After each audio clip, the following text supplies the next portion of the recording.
In March 2026, a 26-ton TNT equivalent airburst hit Houston, just completely out of nowhere. I mean, a fragment the size of a cannonball ripped right through a family's roof. Yeah, that was terrifying. Right, and just a few days earlier, a 7-ton asteroid screamed over Ohio and Pennsylvania, setting off all those widespread sonic booms, and really the scariest part.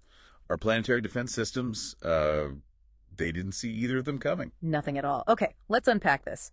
Welcome to today's deep dive. Our mission today is to dig into a technical proposal by Timothy J. Dillon for the Decadal Survey on Planetary Defense. Which is incredibly urgent, given those March impacts you just mentioned. So true. We're looking at a radical new concept here called the Geodesic Shield.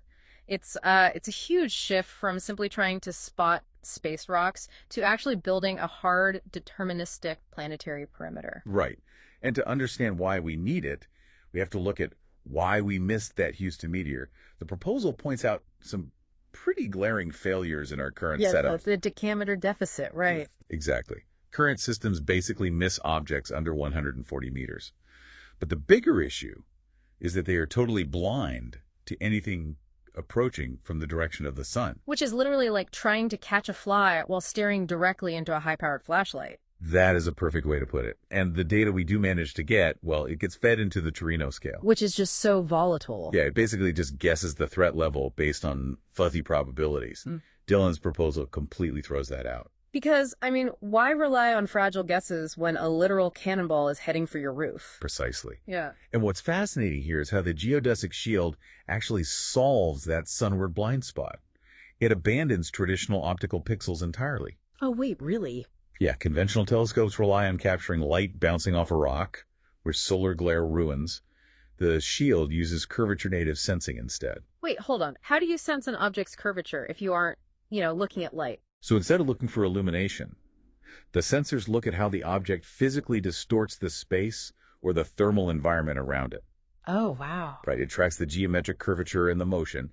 It doesn't need the sun to light up the rock to know that something heavy and fast is moving through space. Making the sun totally irrelevant. Okay, but the source argues we can't just slap these new sensors on old telescopes, right? We need an entirely new, unified stack. Yeah, they break it down into a 4-lattice architecture. It spans the exosphere, the atmosphere, the surface, and finally the core sovereign domains. Why 4 distinct layers, though? Because of what happens when a rock hits the atmosphere at hypersonic speeds. It fragments. Right. If you only have one layer looking at space, you lose track of the pieces once they explode in the sky. To fix this, the architecture uses curvature vision processing, or CVP. And that fuses the thermal and kinetic data across all 4 of those layers. Exactly. Meaning it never takes its eyes off the object, even when it shatters into 100 pieces. And because it never loses tracking of that curvature signature, the system automatically rejects false positives as the pieces fall. Okay, here's where it gets really interesting.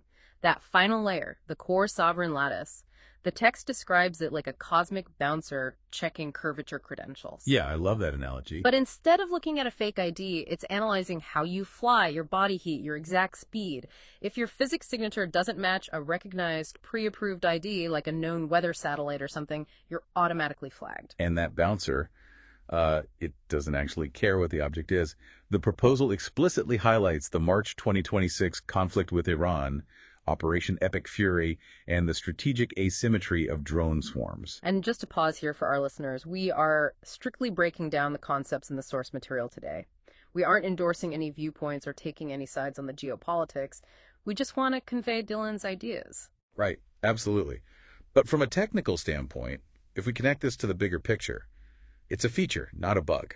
Wait, so you're saying a multi-billion-dollar planetary defense system can't tell the difference between a 2-meter space rock and a military drone? To the shield, an asteroid falling from space and a military drone flying low to the ground are exactly the same.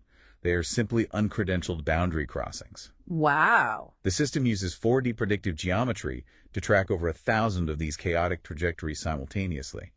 Then it replaces that fuzzy Torino scale with something called omega calculus. So instead of a maybe, it gives us a hard deterministic math equation of exactly where it will hit. Exactly. So what does this all mean for you listening right now? It means planetary defense is now completely inseparable from national security. Yeah, the lines are completely blurred. This system grants us critical early warning windows we simply didn't have before, like 30 to 300 seconds to react to a sudden meteor. And over 10 minutes of predictive tracking for incoming drone swarms.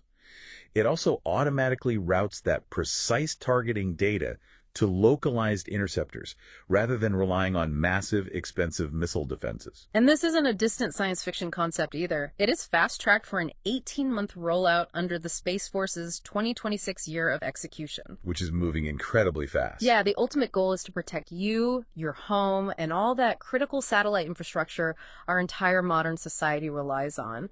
We are finally trading that blinding flashlight for a net that catches everything. This raises an important question, though. If an automated algorithm is now instantly flagging and routing every single uncredentialed boundary crossing for interception, Yeah. what happens when this perfectly efficient system encounters a benign but highly classified experimental craft belonging to our own military? Oh man, a cosmic bouncer that doesn't care who you know, only what your credentials say. A truly deterministic perimeter. Definitely something to think about the next time you look up at the night sky.